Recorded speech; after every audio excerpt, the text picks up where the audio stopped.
So these are some of the basic percentage problems you might want to know while you prepare for your SAT. So here I'm going to show you some tricks that you can use so you never ever make a mistake on a percentage question. Now, what is a percentage? Let's look at the first question. What is 32% of 25? 32% means 32 per 100. Cent means 100, so which is 0.32. So we're going to use either as a fraction or as a decimal. So whenever you see a percentage, 32%, you're going to write it as a fraction or as a decimal. Now, let's convert the first question, what is 32% of 25, into a mathematical sentence. And let's see how. So the first is. Is means in mathematical sentence. Is means equal. And of implies multiplication. And now what is what we're trying to find, which is the unknown. And we can give a letter name for that. Could be A, X, or N. I'm going to give A here. There you go. Now let's write this as a mathematical sentence or an equation. So we get A is equal to 32%, which is 0.32, times 25, which is 8.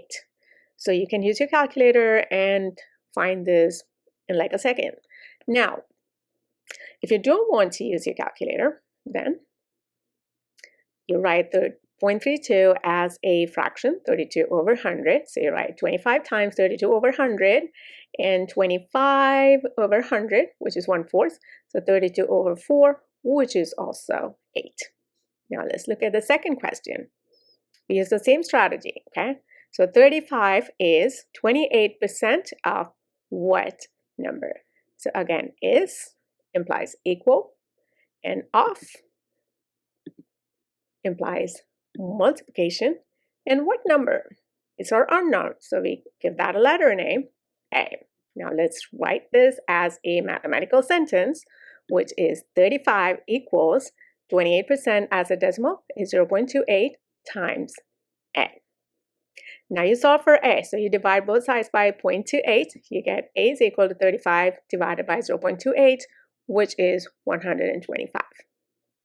Now the next question is slightly different in format. It says, what percentage of 300 is 75? So here we have defined the percentage. Again, let's break this down. So here we have what percentage. So that is our unknown or our A.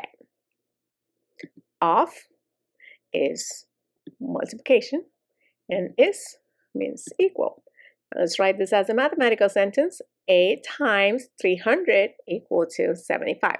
Now solve for A, divide both sides by 300, you get 0.25. Now 0.25 is the percentage as a decimal. Now to convert this into a percentage, what do we have to do?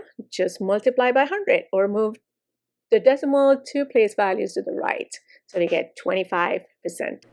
Now let's see if we can apply what we just learned to a word problem. So here's the question. A ticket broker sold 540 tickets for a concert. The number of tickets the ticket broker sold for this concert is 80% of the concert hall's seats. What is the total number of seats in the concert hall? Okay, so we see a percentage, so we might be dealing with a percentage problem. Now let's see if we can use what we just learned to translate this into a mathematical equation. So let's begin. So it says the number of tickets the ticket broker sold, which is 540, is implies equal, 80% of implies multiplication in the concert hall seats. And what is the unknown? What is the total number of seats in the concert hall, which is A, which is what we are trying to find out. Now let's write this as an equation. We get 540 is equal to 80%, which is 0.8 as a decimal, times A. And now you solve for A, divide both sides by 0.8, you get 675, which is your answer. And you did that in like less than a minute.